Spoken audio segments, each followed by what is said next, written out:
Welcome to Daily Wisdom from the Flippening podcast. These episodes feature short, to-the-point clips from our full-length interviews. We talk to the men and women behind the trades, crypto exchanges, and regulations with the goal of helping you become a better, more informed investor. Hi, I'm Michael Kaplan, editor of the Flippening podcast. Today's episode is from a 2018 conversation with Troy Wong, co-founder and former CFO of Neptune Dash, a publicly traded Masternode company. We discuss why Neptune went public, what Dash Masternodes are, and some of the benefits that accrue to Masternode operators. For the full conversation, check out Flippening episode 12. And now without further ado, our conversation with Troy Wong, co-founder and former CFO of Neptune Dash. Enjoy.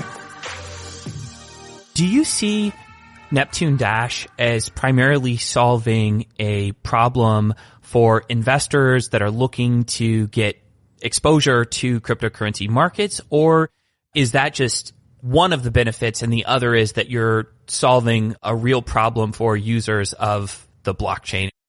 I think it solves both aspects. When Kale and I started Neptune Dash, we really viewed cryptocurrencies as global commodities, right? I come from a traditional mining background where we look at gold, copper, silver, and zinc, and they have different investment fundamentals. And the same is to be said for Bitcoin, Ethereum, Litecoin, Dash, and Bitcoin Cash, right? And ultimately, if these blockchains are going to scale globally and have trillions of dollars in market value, one of the only ways to do that is to have institutional investment come in and begin to invest. And so the most liquid and obvious example to allow the public to invest in these asset classes and commodities is in public markets, which is exactly why we created Neptune Dash. Now, it's interesting that you describe yourself as a Masternode company. There's a lot of other ways you could potentially describe yourself. You could have described yourself as a stake mining company. You could perhaps, it'd be a stretch, but call yourself, a value-added custodian, although you're just a custodian for yourself. Why do you identify first and foremost as a Masternode company? Well, I think that the Dash blockchain does a really good job of demonstrating that the Masternode model, in the sense that we operate low-cost hardware and we take 1,000 Dash digital currency tokens and collateralize them on the blockchain and actually link our tokens via software and internet protocol to our hardware, right? And when you link those two components, it's what's known as a Masternode, which really is the core of our business. So if we were to call ourselves a proof of stake mining company, that suggests that like Dash is actually a proof of stake blockchain, which is not, right? So what's interesting about Dash is that it's actually a hybrid of the two, in the sense that they use proof of work to gain consensus, but they allow masternodes or a staking model to basically explore alternative governance mechanisms that we find quite attractive.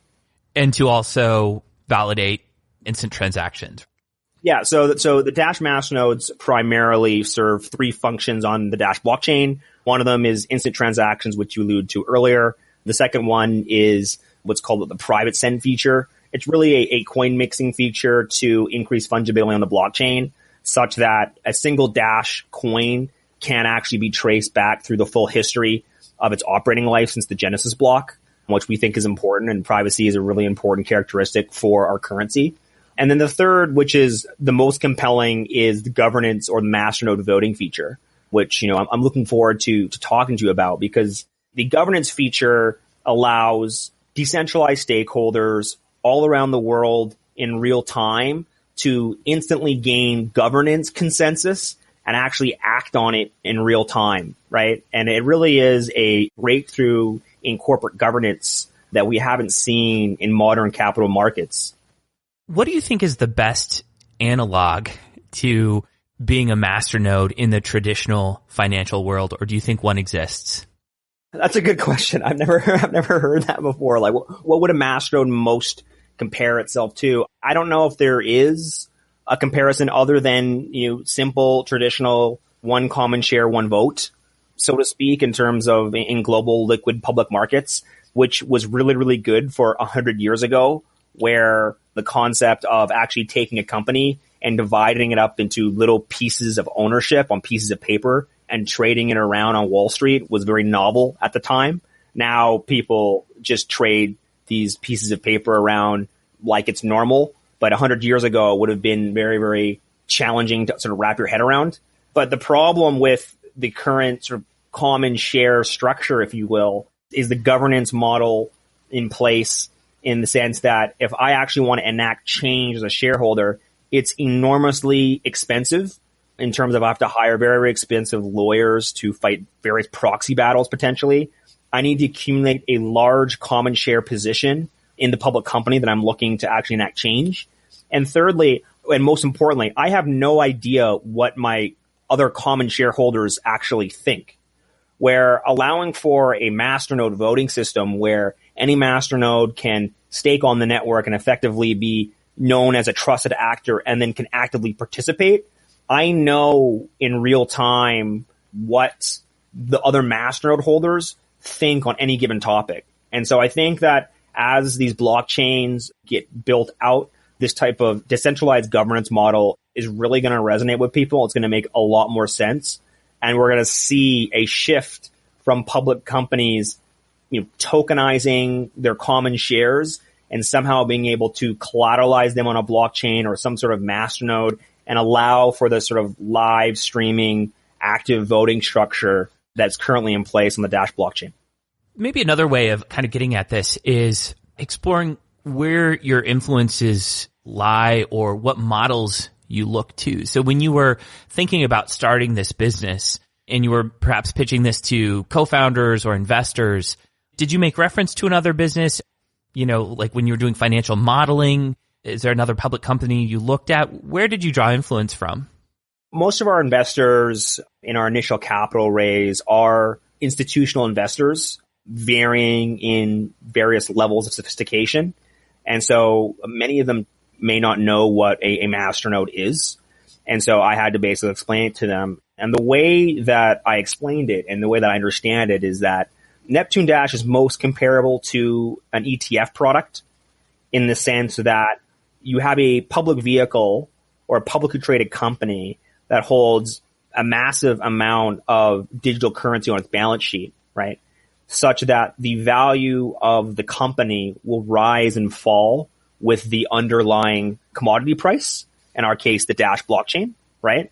And the bonus really is that we can actually take these tokens, collateralize them on the blockchain, use them for productive use, and actually earn more tokens over time, such that the earnings that we earn from pledging these tokens negates out our operating costs as a result of running the company.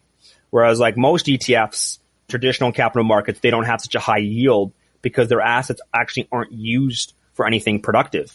So if you were to buy a gold ETF, the gold just sits in the vault. Whereas for us, we're purchasing these tokens, actually using them for a productive purpose on the blockchain, and we're rewarded handsomely for that.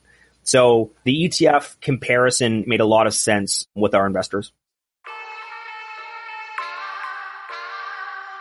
That's it for today. If you like what you heard and want to support the show, please consider leaving us a review on iTunes, Stitcher, or wherever you listen to podcasts. If you decide to leave us a review after subscribing, we'll send you a free Nomics t-shirt. Just hit us up on Twitter at username Nomics Finance after you've left the review, and we'll hook you up. You may also be interested in Nomics.com, our crypto market cap and pricing website. Check us out at Nomics.com, spelled Nomics. Now stick around for our legal disclaimer.